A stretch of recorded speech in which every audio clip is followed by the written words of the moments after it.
أم وأطفالها سكنوا في بيت جديد، وبعد أسبوع البيت بدأ يكتب على الحيطان بنفسه.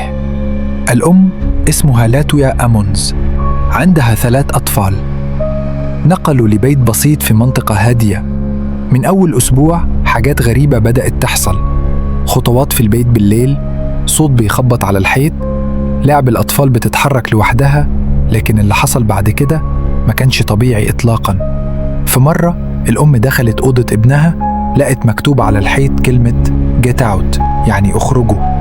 وهي بتبص حواليها شافت الإزاز بيتشرخ قدامها من غير ما حد يلمسه. الطفل الصغير بدأ يصوت كل ليلة ويقول في راجل بيطلع لي من تحت السرير وبيقول لي أنا صاحب البيت. الأم جابت شيخ وجابت قسيس وجابت ضابط شرطة، كلهم قالوا نفس الكلام: البيت فيه طاقة شريرة وفيه كيان بيكتب وبيتحرك وبيتكلم. الغريب، واحد من ضباط الشرطة اللي شافوا الكلام على الحيطة اتصور في البيت، وبعدها بأسبوع مات في حادث غريب.